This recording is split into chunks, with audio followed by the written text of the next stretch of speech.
Paul, addict mentor right in front of me. Well, go on. It took a few goes, but we got you. Yeah. You're a busy man. Busy. My mental health's all over the place sometimes. So, welcome to the club. Yeah, but I'm here. You're here. I'm here. I've been here since yesterday. You have, mate. Yeah. You have. You've been treated well by the Gratitude Show. I have. Good. I appreciate you coming in. And obviously, I follow your podcast, your Facebook, your TikTok, your gazillions of followers and all of that. Yeah, it's not bad. No, it's not bad, but it's a great message you're doing. And I think, I was really glad you asked to be on the show because... obviously, you do a lot of stuff with people in prisons, young men, and your life story is pretty intense. It is. Right? I mean, you've done a fair bit of time at Her Majesty's pleasure when it was Her Majesty. Yeah. I mean, do you want to tell us about your life and where'd you start off? So it's easy. Yeah. Easy, really. So I was born 1978. My mum moved from Sheffield to Bristol with me very young. Moved from my dad. He was a bit of a nightmare. He used himself. Yeah. She met my stepdad, and we were living. So my stepdad's white, my mum's white. In the 80s, late 70s, early 80s. Yeah. It was chaotic. It was chaotic. Is it your dad who's Jamaican, is it? My dad's Jamaican, yeah, obviously. Yeah, well, I wasn't sure. So we were living in Bristol in council estates, pretty white areas and stuff. And I just started playing up. I was a bit of a naughty kid. Yeah. I was a naughty kid, hard to handle, really From an early age? From an early age. You were different? Yeah, different. Yeah. Set my house on fire at 6 years old. Flipping completely, the house was completely gone, Shit. So I was really hard work. Yeah. My dad, he didn't know... how to deal with me. He had no concept of what kids and he used his hands and belts and leads and dog leads and whatever it was. Physical beatings. Yeah, big beatings, man. Yeah. I was beat up like from like a young kid up until like my late teens and stuff. Oh, sorry to hear that, man. That's cool, man. We live and we learn. So it was really, really, really difficult. By the age of 9, I was put in a residential settings. So it started off in like children's homes. And then from there, I ended up in a residential school that no longer exists anymore called Worley Manor. So that's on the outskirts of Bath. At the time, it was Avon at the time. Avon, started smoking a bit of pot, being with the boys and all that. Do you know what I mean? Around the boys, doing a couple of other what we would call the softer substances at that time. So I sort of got into that. My behaviour was pretty crazy. The problem was with that school, there's just nonsense there. There's no other way of putting it. I'm not gonna put it any other way because it is what it is. So, there was a lot of abuse went on in those homes, wasn't it? It was a lot of abuse. I've got a friend who's a lot of us. And the thing is, it's only now through social media that I've linked with these guys that I went to school with. Wow. And some of them have got the same story that I've got to tell, but we never knew. Yeah, in the 70s, it was all under the... very hush-hush. And you didn't hear about it on the internet. Very hush-hush. So, it was... How do you feel about people who did that against you? Do you think that shaped you? I just think they're scum. Yeah. I don't know if it definitely not anger didn't... or... No, it definitely didn't shape me, and it's definitely not had that impact that a lot of people can say it has on them, because... the way I treat my kids, the way I've seen how nice you treat your my kids get me fully raged, right? They get me raged sometimes, but they know they're not going to get anything more than a bit of a loud voice from me. They actually know that in their hearts. Yeah. When I've seen how you adore your kids on when I tell my little Lindenhoff, who's 8, he's going to be 9 next week. Yeah.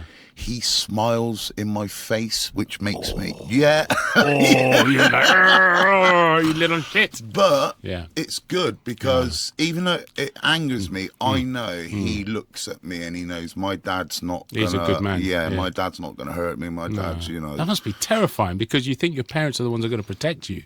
But if they're the ones that are beating you and putting you in hospital. Dude, it was worse in the school.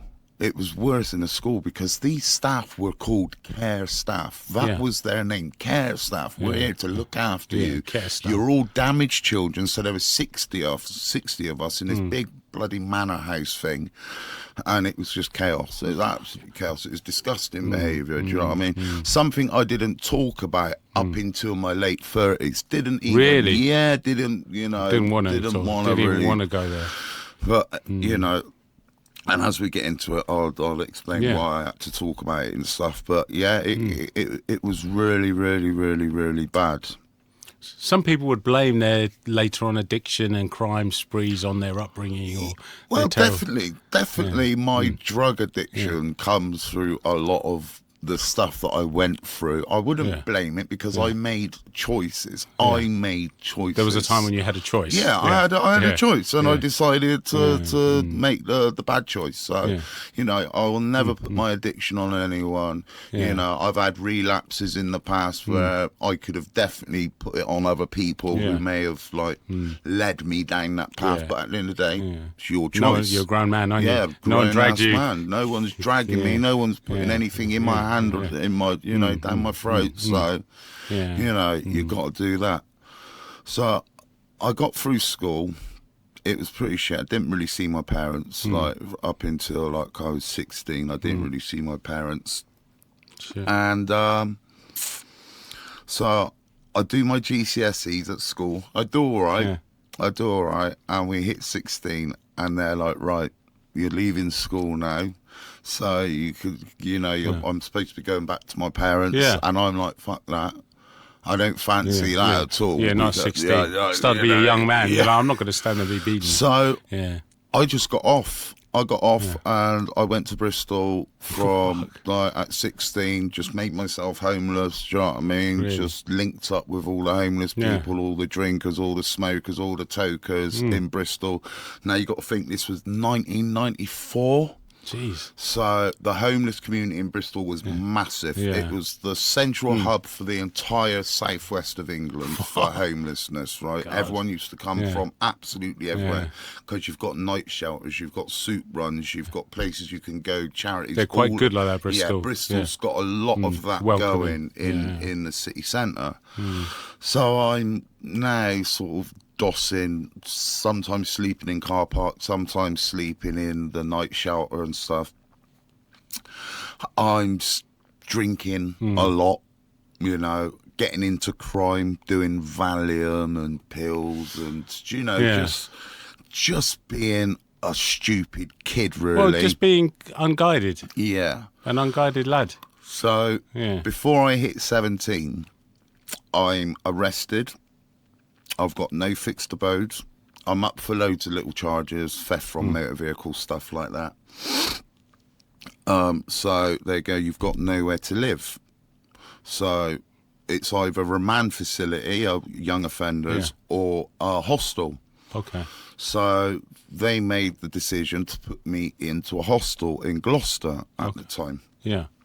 So I've got there, genuinely, day one. Yeah. Day one I got there, I walked in, put my stuff in a room, went down to the little room where everyone's chilling, see a guy who I know, who knows my family quite well, God rest his soul, he's dead now, and he's like, "Oh, do you smoke?" I'm like, "Yeah, I smoke." He said, "Come to my room in a minute." So I've gone up there, I've walked, knocked on the door, I'm like, "Yeah, it's Paul." He's like, "Come in." Walked in there, he's cooking up. Oh, shit. On a spoon, Smoke. Crack and gear. Yeah. In a spoon. So he's cooking it up now. And he's like, "Do you want a bit?" Yeah. And I'm like, you never had it of before. Course. Yeah. Of course I want a bit. You know, I've just escaped prison. Let's have a go. Worst mistake possibly I ever made in my life because I liked it. Yeah. I liked it. Not only did Straight I like away. it, you know, I was a troubled kid that all of a sudden had no troubles when I put that in my body. It was it was like everything else just went out the window. Don't really care about it. Don't need to think about anything. Just enjoy this mad rush. Wow. This like deep feeling that I was having. So that was day one in the hostel. Next day we're out. robbing cars and get more money. doing street robberies. Yeah, so I'm in there for little stealing out of cars. Now I'm doing street robberies. Street robberies means robbing people. Robbing people on the street. Yeah, right? like, give me your bag. Give me your bag. Give me your wallet. Give me whatever. So that's what happened. We stole a car. Ended up in some little country lane somewhere between Bristol and Gloucester. Some dude was chilling in his car. We've gone over, took his wallet, give him a bit of a smackdown. Yeah, it was pretty intense. About a couple of months later, no, because I was still in the hostel. It wasn't even a couple of months. I was in the hostel. All of a sudden, police turn up. They want to speak to me. They drag the other guy out. We both get arrested anyway for these. How did they find you? Fingerprints in the motor vehicle. Fuck. Yeah, we just dumped it. Yeah, just didn't think. Yeah, didn't care, didn't think. Fucking hell. So now I've been arrested for robbery. Long story short, I get my first proper prison sentence, which was a 2-year prison sentence, which I had to serve a year from. Whilst I'm in doing that time, I'm now using. I'm actively searching for drugs within the prison. Because it's a bird killer. It's a bird killer. That's what I've heard. Listen, you can either spend 24 hours like this, or you can spend about 10 hours like that. Just out. Off your head, just out. That's why spice is such a big problem in prisons at the moment, right? It's a massive problem because of that. So I'm actively using now. I get out after serving my year, back onto the streets, because these are the times when violent offenders weren't put into approved premises like they are now. You have approved premises. If you're a violent offender, you come out of prison, they're putting you in like a hostel. Yeah, where they keep an eye on you. And they keep an eye on you, and they make you sign every hour, every 2 hours, 3-4 times a day, whatever it is. So I'm back out on the streets, and I think I was out for about 4 or 5 months, 6 months. It wasn't long, but I'm using every day around St. Paul's, being, getting known for being a bit of a crazy kid. Were you quite a loose cannon? I was a very loose cannon. Violent? Yeah, really violent. Yeah, really violent. Just for drugs, though. That was the madness of it all. Yeah. So I'm around St. Paul's, and I link with this guy. We'll call him David. Yeah. Right? So I link with this guy, and I'm doing things like going into town, kicking shop windows in to get all the clothes out, and doing stuff like that. And that was sustaining me for a while. Yeah. You're getting enough to keep your habit. Yeah. But one of them nights I've been smoking too much, and I'm like, right, we need to go make some money. Yeah. So we go out, find this guy, this Somali guy, around where the prostitutes are. Yeah. Seen him with one. We've gone down this little alley. What are you doing with my missus? Right. The girl don't know what the hell's going on. Yeah. She knows she's just lost her she's lost her bit of business. Was a John. She's John. So we've taken his wallet, taken his car keys, scooted off. Didn't get, 2 minutes up the road, police van goes past, big police van with blacked out windows. The guy was inside the police van. Shit. So they picked him up, and they're obviously just looking, and he's pointed us out. Bam. Remanded. Shit. 3.5 years. Oh. Right? So now it's 3.5 years. So I served like 18 months of that. Completely madness all over. Like, I was a Cat C at the time, so I was all around the local jails with all my mates who I knew from like the Bristol area. It's like a holiday park. Just being with the boys, innit? Just being with the boys, drinking hooch, getting as much drugs in our system as we possibly could. I get kicked out of one jail for cutting a yardie on his face. Right, we had a bit of a dispute, so I've cut this guy on his face. Not serious, but he's, he knows. Yeah, he's got. He knows. So I get kicked out. End up in some shitty jail, Dorchester prison. They've come to transfer me somewhere, and I'm like, mate, I ain't going. I'm not having it. This is not what's happening. Guy comes to me, he said, Simo, I'll take your ship out, mate. He wanted to go to that jail. I said, all right, sweet. And he gave me like 4 or 5 bags for the transaction. Nice. So I'm constantly using throughout. No matter where I am in the system, I'm constantly using. Doesn't matter whether it's a bit of pot, whether it's a bit of gear, whether it's a bit of crack. I am using something. I'm getting off my head sort of every single day. Get out from that, about 21 months I served, if I remember rightly. 21 months I served. Got out. Few months, street life, being crazy, sleeping in car parks, another robbery, 5 years. Jesus, man. So they're going up. Each time's getting longer. Yeah, and how old are you now? You're in your 20s, right? I'm in my early 20s now, Fucking hell. Right, so we get a 5. I think I get out when I'm like 23. I think I get out when I was, I think I get out when I'm like 23, because I was 24 when I was back in court. Yeah. So... Did you at any point think, it's the drugs that's stopping me? Did anyone ever come to you and say, look, you can break the cycle? And this is the thing with prison. This is the thing I've got to say about prison. Now, I was a violent robber, right? Yeah. That's what I did. At no point in the 22 years I spent in prison did I ever do a course focused on me doing violent robberies. There's anger management, nothing. Drug therapy. They wouldn't put me on anger management courses and things like that because of my intelligence. This is what they say. They don't like it when you've got all the answers. They don't really like it. They don't think it's going to help you. They need someone who they can go, right, we can mould this guy. And I'm the sort of guy who goes, listen, I've read that book. Yeah. I know that quote. Yeah. I've done that. Yeah. So it didn't really work for me. So I did my 5, and this is where it starts getting absolutely crazy. I was in a homeless hostel, got hold of a replica firearm through this way, and I've gone out one night, gone to a cash point, held a guy up at a cash point. He couldn't get any money out of the cash point where he was so scared. Put him in the back of a taxi at gunpoint. Yeah. Fuck. Yeah, at gunpoint. Took him to his house where his auntie, uncle and cousin were. You weren't afraid? No, I was off my head. Right. Crack crazy, innit? It's crack crazy. So I've gone in there.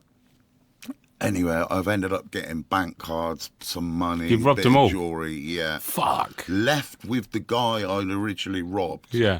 And said, you phone the police, I'm going to kill him. Yeah. So that's threats to kill straight away there. I get out, get the money, dump the guy. It's all good. I'm having a great time. I'm having a smoke. I'm enjoying myself. Don't have to go anywhere. Sending people out for me to go score because I'm too paranoid. Gotta lay low for a bit. Gonna lay low. Run out of money. A few days later, I go out and pretty much try to do the identical same thing. Yeah.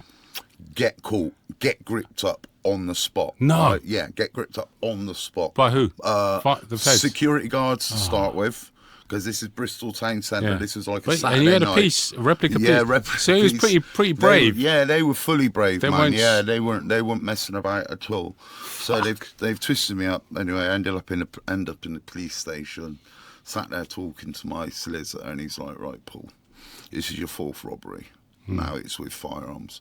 You are now looking at a life sentence, right? Shit. I'm in my mid-20s, right? So I'm like, this isn't great, right? Yeah. This isn't great.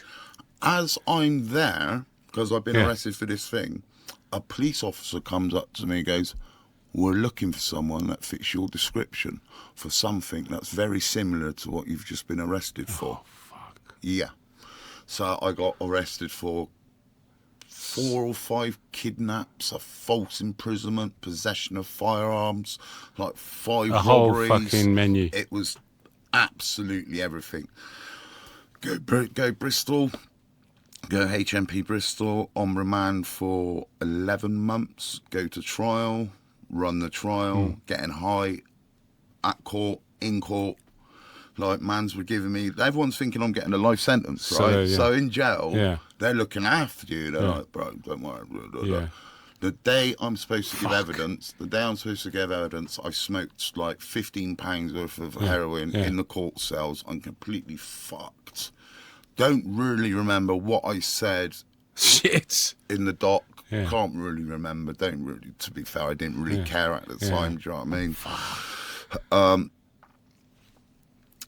end of the trial, we went down, and this was like 4 days trial, something like that. We went down. I think we were out of court for about 2 hours, not even 2 hours, for them to call me back up. For like, decision. Guilty. I got not guilty on like one charge for a technicality. Right. One of the robberies through technicality, but I got found guilty. They did some like reports on me and things like that. Mental assessments. Mental assessments, saying that I got PTSD. I've got all of these. Did they mention like drug habit? Do you get any sympathy for that? Yeah, obviously, because I've come straight out and said it's for drugs and all of that. Find my habit. And I had a judge, well-known judge from Bristol called Darwell Smith, really well-known judge. Like, he was an absolute brute of a judge. Yeah. Now, I was looking at a life sentence. My solicitor said, look at about 17 years, right? So that's what I've got in my head, looking at about 17 years, hoping not to get the life sentence put onto it. Darwell Smith gave me 10 and a half years, right? But he gave me like 4 or 5 10s, a couple of 4.5. It sounded a lot when he was saying it. Yeah. 10 years for this, 4 years for that, blah, blah, blah. Yeah. And it's only at the end that he said concurrent, right? So like, I'm like, okay, 10 and a half years, I can sort of roll with that. And that it was that sentence that sort of started to change things for me, and you think, well, it's about bloody time, isn't it, Paul? Was that like your rock bottom almost? Was it my? Because it sounds like you weren't afraid of jail. I wasn't afraid of jail. It was just an inconvenience. I was a single bloke. Yeah, single bloke. I had no family, no kids, nothing tying me down. And all free bed and board. Yeah, free bed and board with all my mates. Yeah. But so whilst I was on remand, I remember I did all the little courses that you do in jail, all the little education courses, and they put me through something called an Access to Higher Education course. Absolutely smashed it. Governor come see me and everything was like, ooh, wow, like waxing lyrical. Did you surprise yourself? Yeah, I kind of knew that I had it in me. Yeah. I kind of knew that I had it in me. So I start doing a degree because they're like, you might as well do something with your time. Yeah. So I did a degree through the Open University, Health and Social Care. Right, so I got that under my belt now. And so I was doing that, but I'm still using, still being a bit of a twat. And then they were like, in Dartmoor Prison, they come with the 12-step program. They'd never done it in Dartmoor Prison before. They're like, right, we're going to run the 12-step program. And I'm like, right, I'm on that. Yeah, I've done a few other little courses. Done a course called PASRO.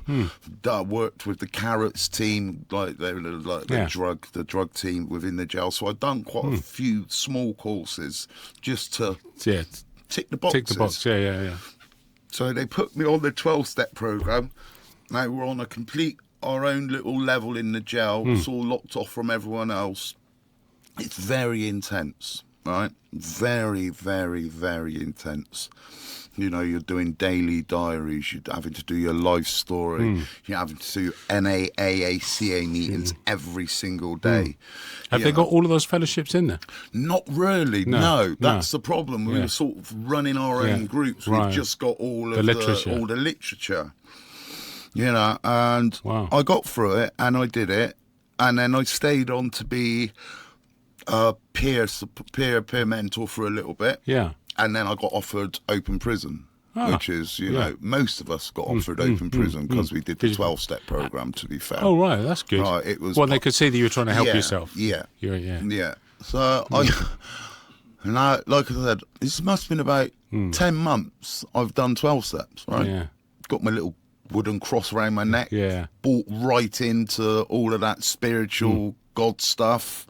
Right, because that was the person I am. I just whatever. I'm just like, let's go for it. All in all, got to open prison 2 days, and I was smoking gear. 2 days. Right, I just landed there. Everyone else was already there. They'd already relapsed. Do you know what I mean? So it was like, you know, back with the boys again. Got into serious debt. like mad debt. In jail? Now open prison, Yeah. people go out to work every day. Oh, right. Okay. So they're going out into the community yeah. and coming back at night. So, of course, there's Right? lots of drugs around. And it's not like they're getting little bits like Yeah. you would in closed prisons. Yeah. You're getting street value Yeah. drugs within the prison system in there. Yeah. Man, it's also cash money. Yeah. Right? It's real money. So you get money on visits and, all of that. But I got into massive debt. And I was just like, fuck it. I'm just going to go. It's an open jail, isn't it? What are you going to do? Like, the worst they're going to do is send me back to a fucking closed condition. Yeah. So I had a bit of gear on me anyway. Fucked off. You just left? Just left me. Yeah. Yeah, just got on.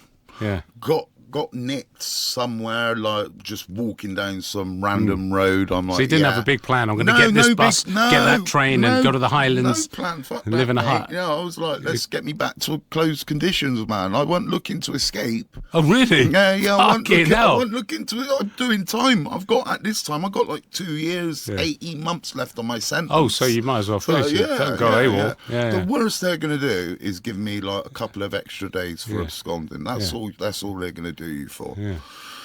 So I end up back in Bristol prison. Sucked. Everyone's like, "Where's all your weight gone?" Yeah. Oh, really? Yeah. Oh, yeah. No, I was doing gym, honest. Yeah. All of that rubbish. Anyway, end up going back to the prison that I was originally sent from. And they offered me to go back on the program, but I realised it wasn't going to work for me. Sorry, but they say they would always say to me, 12 steps is going to ruin your using. They always used to say that to me. It didn't. It didn't ruin my using. And I think part of the issue is, and lots of my followers who follow me will know this about me, I'm not a spiritual guy, right? I am not into God. I don't believe in God. I believe there's something, right? Yeah. But for you, it's not your belief. It's just not my belief. So getting me to sit down, to do serenity prayers and all of this stuff, it just wasn't, it didn't fit for me. It's not your truth. No, it's not my truth. Exactly. It's not your truth. Marcus. It's my truth might not be yours, and everyone's entitled to their own. Everyone's and for you, it's entitled not. to their and own. I respect the fact that you don't just say, play along and, you're like, no. So are you not a big 12-step fan? I'm not. Because it does help people, doesn't it? I feel 12 steps in itself is good. Yeah. I struggle a lot with the rooms. Yeah. I think that's where it breaks down for me, because when you go into the rooms, there's no off date. There's no end date. You're always reliant on the other people in that room. If you're not in the room, you've convinced yourself that you're not slacking, in recovery. you're not in recovery, you're not doing it right. Yeah. I'm 6.5 years clean. Wow. Right? Yeah. I've never in that 6.5 years been to an NA, a CA, Wow. an AA. Wicked. I've never done that. It doesn't mean, I have to say this, it doesn't mean that they don't work for a heck of a lot of people, because I know this because people talk to me every day on socials about it. But because I say I'm a non-active addict, that's what I say. That's what I call myself, a non-active addict. Which means I've dealt with my addictions and I know what I can do. I know what I can't do. How do you keep yourself I was going to say fit spiritual condition, but how do you keep yourself from picking up? Because temptation's everywhere. I live with my partner and my kids. Yeah. I think... But back in the old days, that wouldn't have stopped you. No, but we'll get to that in a minute, and you'll see why. Yeah. But it was, having my missus and kids about me, it's just a game changer. It's something you never had as a kid. No, I never had it. You never had that family, mum and dad and kids loving each other, and so I can see that is your strength. That's your higher power. Yeah, it's my use that word higher power. I call it my want. Yeah. So it's my want. Other people will use the word higher power. Yeah. Absolutely. But same meaning. It's the thing that keeps you. It's the one thing that keeps me together. Yeah. So now I've got my degree. Yeah, respect to you, mate. I've come out of my 10.5-year sentence. I'm in a hostel now because approved premises have now kicked in. So I'm now in one of these approved premises down in Weymouth. And I'm doing good. I've got a bit of a licence to serve. Not loads, because I was on the old system. So I've got a bit of license to serve, so I'm doing good. Meet a girl in Weymouth, get her pregnant, run off, because I'm just like, I'm not ready for that at all. Move to Trowbridge, meet a girl, get her pregnant. I was going to say. Got her pregnant pretty much at the same time. So now I'm this guy who's just been chaos his whole life, and I've got all of this stuff coming at me. I relapse. Like I start using again. What did you pick up? Gear and crack. Always heroin and crack. So together? Always. Yeah. It's like I've always said. Do people smoke it together or smoke shoot it together, bang it up together, like you know, whatever your party is really. Yeah. So I've relapsed, and I'm walking through town.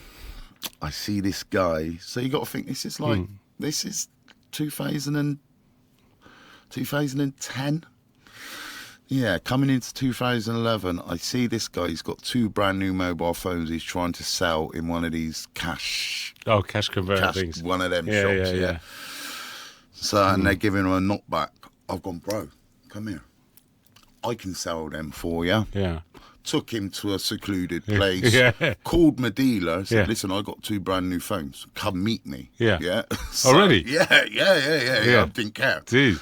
I didn't care. Just like, come. Fucking hell. The guy's clocked on to the situation now, and he's tried grabbing his phones back off me. I've pulled a lock knife out. I had a Stanley blade lock knife. I've gone like that to sort of wave him off. Yeah. And it's cut him across his stomach. Not deep. Yeah. Not deep. He had several layers of clothing on, but it cut him across his stomach. So now I'm wanted for another robbery. Fucking hell, man. You know, I've just done 10.5 years, right? 10.5 year sentence I served, and, you know, I'm now wanted. I was arrested within about 4 hours. I got arrested round my mate's house. I was smoking crack, paranoid and all that. And now I'm thinking, I am fucked. I am doubly fucked. I'm definitely getting a life sentence this time. Yeah. Or how do you get away with that? Or something. If you're not white, you're going down, mate. Yeah. So we get to court, and probation have done a number on me. They've basically said you should give him an indefinite sentence, because he's clearly not changing. Yeah. Had a really good solicitor who identified to the court what I have done in the last 10 years of my life, the degree, the 12-step program, all of this stuff, and they're like, we genuinely feel he's ready to change his life. Yeah. If you give him an indefinite sentence today, he's not. That's him. Yeah. That's what indefinite. What does that mean? A life sentence. So a true life sentence. Yeah. So an indefinite sentence is you get a tariff of say 10 years. Yeah.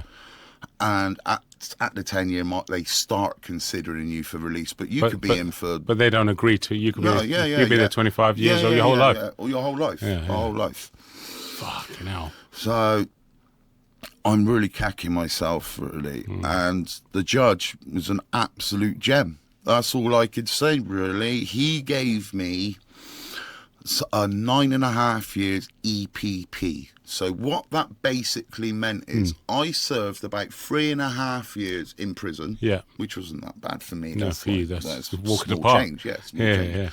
But then I got out to a 6.5 year license. Right. So that's me reporting you've to got to be a good boy. drug test, no fights, no affrays. Nothing for 6 years.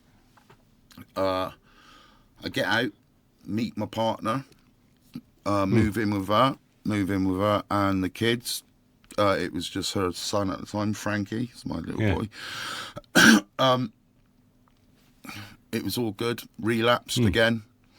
Oh, shit. So I'm kind of getting recalled back to prison. So do they know when you relapse? Are they checking you? Yeah, I'm getting drug tested. All of that. So it's all so chaotic. You relapsed knowing you were going to get recalled? Yeah. Come on, man. That's how strong, that's how powerful that's addiction. That's how powerful this addiction And that's why is. I try to explain to people, when people always say to me, about, and they identify, we see something on the news and they taking the piss out of this user and that user because they've done all this crazy behaviour. I always say that's the madness of addiction. You don't actually know what you will do to get what you want to get when you're addicted. Because I would have done anything. Listen, I'm lucky I've not put people in the ground.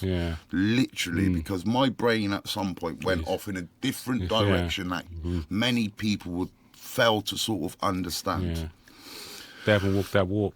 Yeah, so I'm getting recalled to and from jail. I'm coming out of jail, telling her we need to sell the TV because I need fucking money for drugs, promising her the world, promising her that I'm going to get on a script.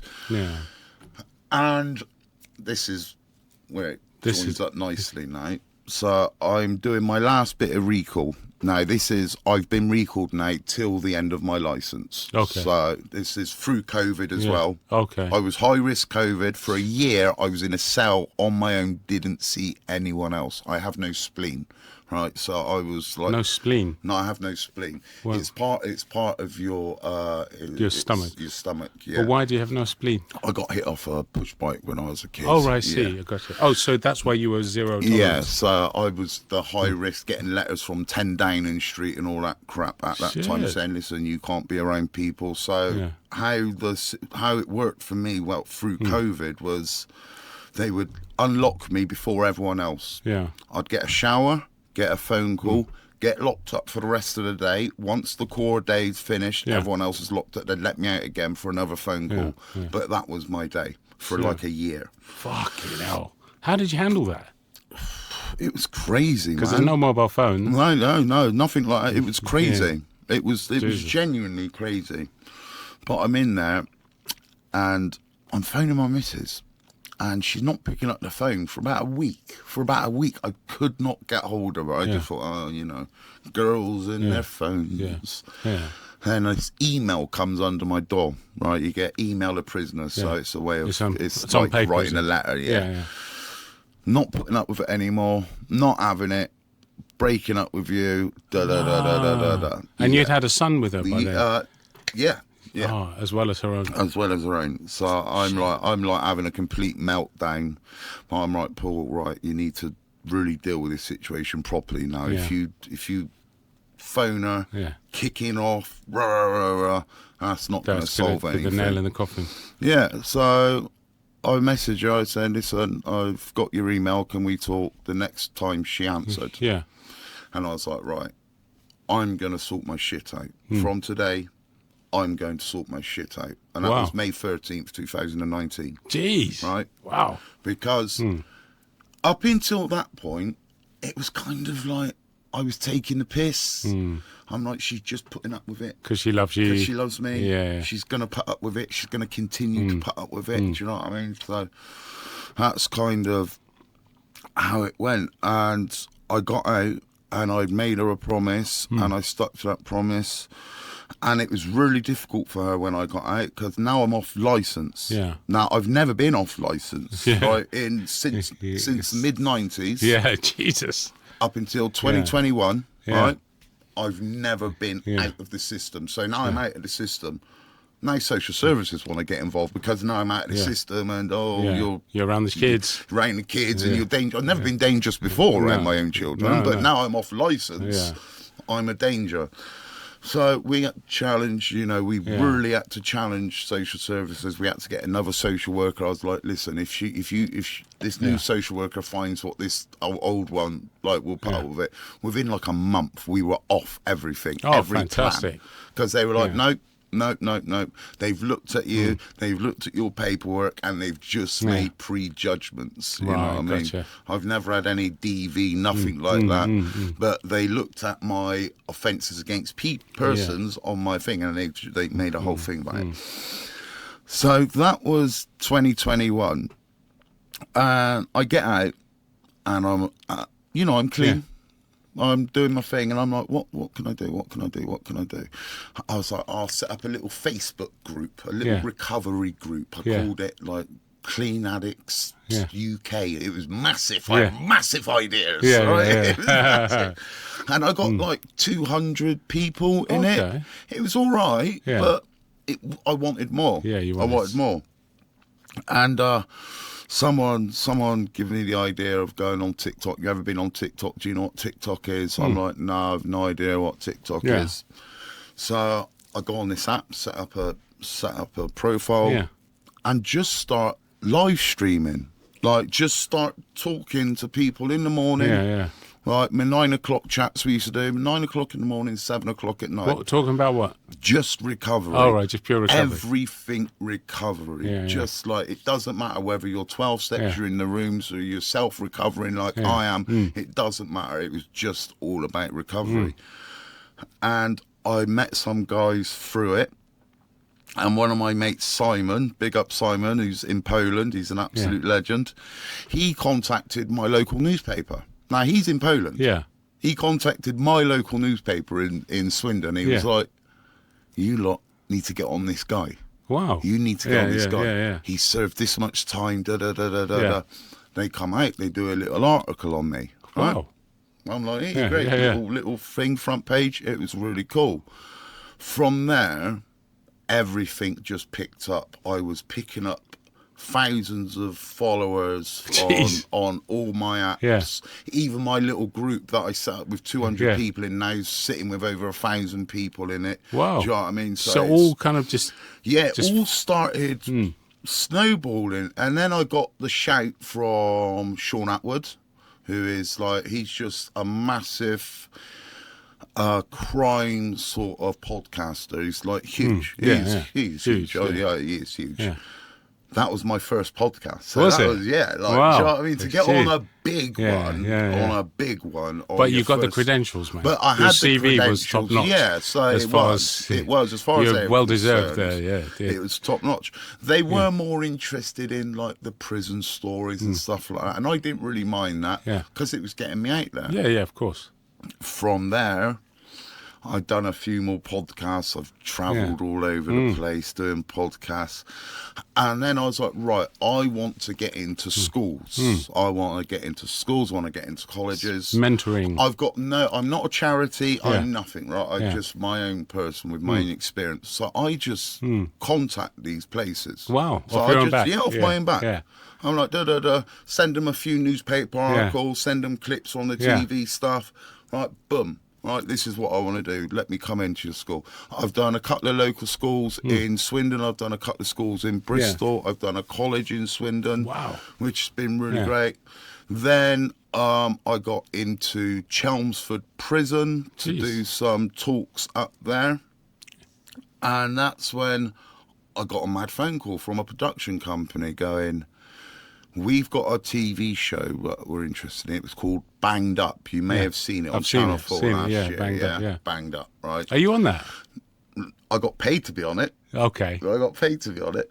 So it was really weird. So the show was due to be shooting on, say, on a Friday. Yeah. On the Wednesday, they called me and said, Channel 4 have decided not to go with you. Oh. Right? After seeing the show, and I'm brutally honest, after seeing the show, I'm very glad they did that, right? Because that's not my message. That was like just playing around in school. I hung up the phone. Boom. I get an email from another production company. So, honestly, literally, it went bing. Got a production company. We're making a TV show called Britain Behind Bars, A Secret History. Rob Rinder's going to be the host. Right. Do you want to go on that? I'm like, oh, yeah. Yeah, and I didn't have to jump through any hoops, none of that bullshit that they made me do with the other show. It was simply, we like your story. Have you been to this prison? Yeah. Can we film you? Wow, easy. Easy. Yeah. Not a problem. Now, that, it come out about a year after I filmed it, so I had lots of time to sort of egg it up and stuff. Yeah, big up. And it really, it really did well. Then I got Talk TV. Peter, I forget his name. Peter Blakesley. Sorry, Peter. Peter Blakesley reached out to me twice, so I've been on Talk TV a couple of times. Then a show went on BBC this year called SOS to Catch a Criminal, and that was all about going around catching criminals and stuff, but they do a little segment called Unsung Heroes. Yeah. And they come to my house, filmed me, did the Wow. whole thing, and it's really nice. It's one of my Yeah. favourite bits of TV. Yeah. Because he intros me and he does a whole thing. And I really like it. Oh, wow. That's So wicked. as you see, Yeah. I've gone from a little Facebook, just a little group, Yeah. to hitting national TV, like on several channels, just by doing me. Like I said, I've not got an agent, I've not got anything. Just off your like own. you, Yeah. how I said to you, can I come on your podcast? Yeah. That's what I do to everyone else, and that's what I tell people all I the thought time. I was special. I thought I didn't realise I was one of 10 people you asked. I tell people all the time, if you want to achieve something, if you want to do something like I'm doing, just ask. Yeah. All they're going to say to you is no. Yeah, the They're worst just case. going to say to you is no, Yeah, right? yeah. And the chances are they're going to say, yeah, come on, let's have a little chat. So, yeah, that's kind of where I am, really. And What's this stuff you do in prisons? Could you so, yeah. This is interesting stuff. tomorrow I am off to HMP Bristol to start a 6-week violent and addiction reduction program. So Wow, that's what I've I called love it. that. Yeah, that's what I've called. I've written it myself. Wow. I've written it myself. It's very professional, so I've been told. Yeah. And so I'm going to work with all the guys on the drug wing in Bristol Prison for 6 sessions. Yeah. So it's 1 session a week for 6 weeks. How long is this session? 3 hours. Oh, so it's quite long. Yeah. Is So it like a workbook? It's the whole afternoon, So I've written workbooks. So We've stuff got they'll write quiz down. sheets. We've got all sorts going on. The thing I see about that is because you've actually been in, not just in the prison system, but in Bristol, Yeah. they respect you. Yeah. Because they're like, this guy's done serious, probably bigger stretches than they're doing. The prison officer that set me up, he said to me the other day, so Paul, I went on my nomis. Now, their nomis is like the history of everything. Yeah. Like, he'd not been in a job, so he left a job, come back, Yeah. and called me. Oh, wow. Because he follows me on my socials. Oh, really? Stuff. Yeah. So I'm very fortunate. And he said, my last thing on nomis was a thing about you threatening to kidnap me.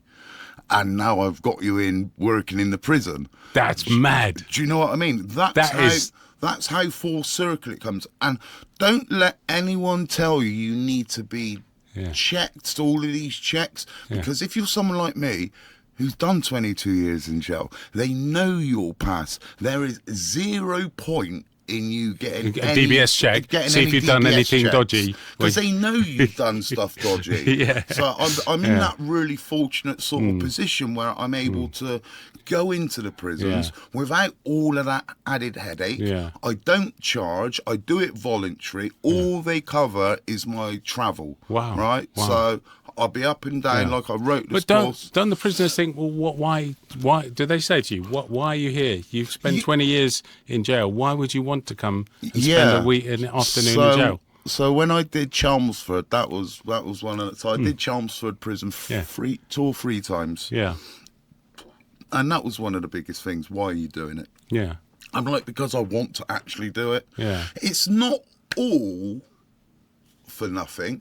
Okay. Because I have a master plan. Okay. I do have a master plan. Yeah. At some point, I want people to see the value of what I'm doing. Yeah. And then hopefully I can make something for myself from Sounds it. like we're doing the same thing. Yeah, The same so idea. you do it slowly. Yeah. You do the build up, and you give your services for free, and then you say to people, "This is what I do. Yeah, this is my skill. This is my skill set.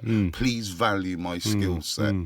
And Which would be nice if people actually subscribed a bit more to the channel. Yes, please subscribe. Because I put a lot of work into to it. this channel. And we don't make any money out of it. Share the videos. And unlike Paul, comment. I don't have 50,000 bloody followers. Yeah, well, watching you feed your cat. Yeah, we're getting there. And have your cornflakes. Yeah. No, but seriously, so it's quite an amazing life transformation you've done. Yeah. And it's almost hard to comprehend that much time that you spent. Because how old are you, may I ask? I am 47 years old. Yeah. I got out of prison when I was 43. So most of your Yeah. adult life. Yeah. Flipping hell. 16 to 43, give or take a few months here, a few months there. Yeah. Wow. And when you go in and you're doing your workshops with these guys, do you think that also helps you because you're actually in a prison and you think, I can go home tonight. Dude, and it's one of my favourite things. Yeah. So I go into the jail. Yeah. Usually it's a full day course. This one that I'm doing now is just an afternoon course. Yeah. But if it's a full day course, we do the morning session. Yeah. And then they're like, would you like some lunch, Mr. Simmons? I'm like, no, thank you. I'm not eating prison food. I've had enough. Any which way. I've had too I'm many. going to go through that gate, yeah. hit a mucky D's, right, and go chill Yeah. by a riverbank somewhere. Yeah. And being able to do that is absolutely amazing. Like, people even joke to me all the time. Like, I've got a couple of ex-prison officer friends and stuff, and they're like, oh, make sure you go through the side door, not through the airlock this time, mate. I'm like, don't worry. I know where I'm going. Yeah. But I think it's really important to spread that message that recovery isn't a one-size-fits-all, because there are lots of people that will try to convince you that it is a one-size-fits-all. Do you mean the recovery 12 steps or? No, not just them. Just there are people who go, this is the way I recover. Recovery means this and that. And you go to church on Sundays and you bow. They don't go raving. They don't go like I go to big raves. Wicked. I go all over the place with my friend Craig, who I met through social media, who is now a key worker in a recovery place. He's contracted. You know, it's like. So you're saying you don't, just because you're in recovery doesn't mean you can't go raving. No, doesn't mean you can't go doesn't- out and have a bloody good time. Now, I see people who are in recovery and they will go to dry raves, right? Yeah. They go to dry raves. Now, I respect that, but they're boring. I'm going to tell you. It's not the same as when it's people are not just off their the face. same. The It's vibe is great different. Seeing people like that. If you don't want to do that, guess what? Don't do it. Yeah. Right? It's actually quite cool being It's clubbing if you're sober. amazing. And everyone's pissed and Everyone's- you actually start feeling drunk yourself. Yeah, you get the vibe. You get the vibe. I was the last one. We went a couple of weeks ago. I was the last one dancing. Really? I was the last. Everyone else was like that. Done in. Yeah. I'm like, yes, come on, what you lot up to? Really? There's like 2 hours to go. Wicked, Do you know what I mean? But At your age. yeah. I love that. But you know, doing things like that, going on holidays, like I holiday twice a year abroad now and stuff. Do you know what I mean? All of these things only happen because I was able to get clean, because I think I've been able to get clean for ages. You just I chose not to. Yeah. It was having someone say, you are worth more, you can do more, right? And if you don't, you're going to lose everything. And that's what it was for me. But also the love of a really good woman. And not everyone else is blessed with that. She's a rock. Listen, I am very, very, very fortunate. And I know there are so many guys in jail that would give their eye teeth to... For a woman that will stand by them rock solid. A woman, a place, love, support, everything. Friendship. I'm a bit of a lazy guy at home. She will admit that without any shadow of a doubt. But she does so much for me. Do you know what I mean? And Is she a good cook? She's a great cook. Is she? She's a great cook. She even got the Jamaican food down. No. Yeah, she's getting Jerk? the Jamaican. Yeah, jerk. Well, you tell me when they are, because I pass by there once a week on the way to Gloucester, man. You tell Come me. bring your pot. You tell Bring me your when pot. that jerk's on, man. I'll smell it on the motorway. No, she's absolutely. I'm very, very fortunate to have someone like that in my life, you know. And if it wasn't for getting clean, if it wasn't for sort of, I think right now I would still be at it on the streets or in prison or dead. Or not going still. Because I think I gave up robbing people at the right time. I'm going to say it straight. I'm going to say it straight, you know. Because the kids sentences now, got a lot it wasn't more. even that. The kids now, you go rob someone now, they pull like big machetes like that. Like even the little drug dealers, like in Swindon, the little 16-year-old drug dealers, they've all got machetes and all of that crap. Zombies. And Scary, innit? I'm like, I think I retired at a good time. I think I retired at a good time. Because it was getting messy out there. Wow. Yeah, man. And so, what do you think the future holds? What do you get? You're going to build up your mentoring, because you call yourself Paul Addict Mentor. Addict Mentor, yeah. And you're on Facebook, I'm on WhatsApp. I'm on everything. every platform that you could think about, from Threads to Clapper, which is a Canadian website that I like. It's like a Canadian TikTok. I'm on them all. Across the board, I'm on them all with the same name, Paul Addict Mentor. But you pull people, I've noticed, are magnetised to you. Yeah, they love it. Like, but is that because of what you do, your experience, or just your personality? I think it's a bit of both. I mean, when you said you're coming to Brighton on Facebook, I saw like 5-6 people. Yo! And even, friends who you haven't met yet were like, oh, Paul's coming. And like, and they haven't even met you. Yeah. It's just like, wow. And that's the thing. I'm a real creator, and when I say I'm a real creator, it means I don't just chat stuff online. Like, I've met up with serious amounts of people online. Where I've not mentioned this, but I run a WhatsApp group. Like we call ourselves the Recovery Rovers. It's just like a few of us in the group, but it's a support group. Wow. It's a support group, and we all sort of get together when we can. I think we've got a meeting coming up this month. And it's just about getting together. But you call each other quite a lot every day? Every day, You can call and just say what you're doing. Yeah.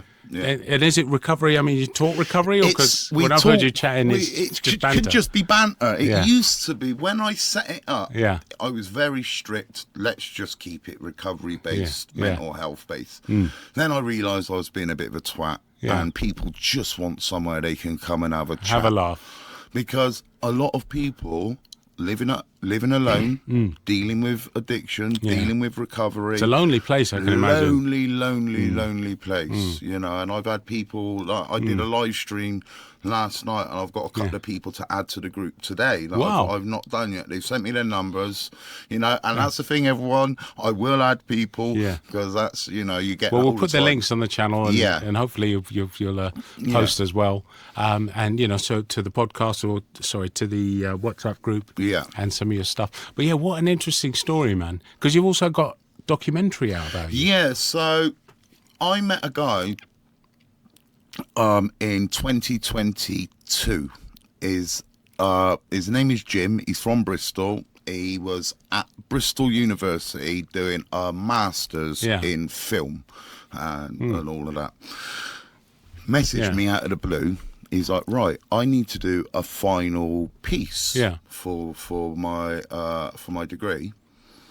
I was thinking of coming, chatting to you, and then we made this brilliant bit of document. It's just fucking amazing. It's been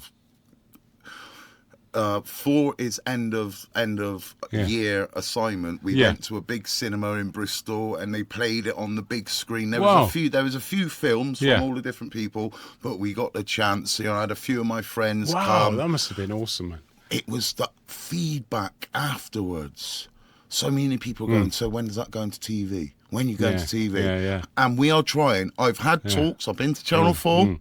Been sat down with people who make the decisions and stuff. We're still trying to push it out. It's not completely finished yet, but we've got enough of it. A taster for TV to pick it up. for TV to pick it up. There's so many production companies now with Netflix, with it's Amazon. Just about, you just need to see the right people. It's just about keep sending the story, the little reel they call it. They call it scrimmage reel. I think they call it.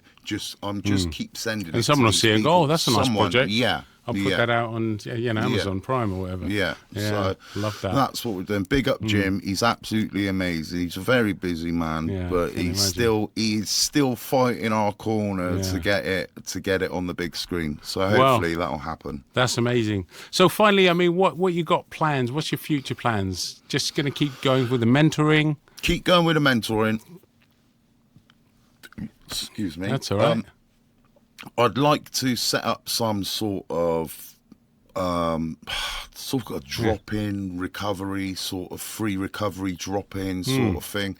I've got a couple of ideas. There's a place in Swindon that I've had my eye on for a while. You can rent it out for peanuts. you know, just get a few people in and we can have a little chat. I'm not talking like about a weekly meetings. Or? Yeah, not talking about getting the scriptures out or anything. Just sitting down, just to sit down and say how a nice your meet-up. week been? Yeah. How are you getting on? How are you getting on? Is there anything we can do for you? Do you need anything? Do you know what I mean? I always say to people, I'm like a signpost more than anything. Yeah. Because I will just point you where you need to go. Yeah. Do you know what I mean? Or listen to you. Or listen to you, because that's really important, man. Wow. Man, what a powerful, powerful life story and message of recovery, man. And what I like about it is you've said it's not just about the 12 steps or just about a higher power. You've got to find what's right for you yourself. Because some people, maybe they don't get on with the steps and they think, I can't do recovery. Yeah, and then they fall away from recovery I can't do recovery because they think that's it. Or I don't like the meetings, I'm not... So, but there's other ways. There are definitely other ways, man, Because quite a highly respected member of CA, she said to me, you know, when I was chatting to her, she's a counsellor as well and drug therapy counsellor, and she said there's more than one way to recovery. There's not only the 12 steps, there's many ways, and they're all valid. You know, like a friend of mine, he swears on smart recovery. He loves smart recovery, and I feel him on that because that's what that's what he feels. And I've heard of CBT. I don't know what that means. I always think computer-based training, cognitive behavioural therapy. So there's more than one path. That's the message, but.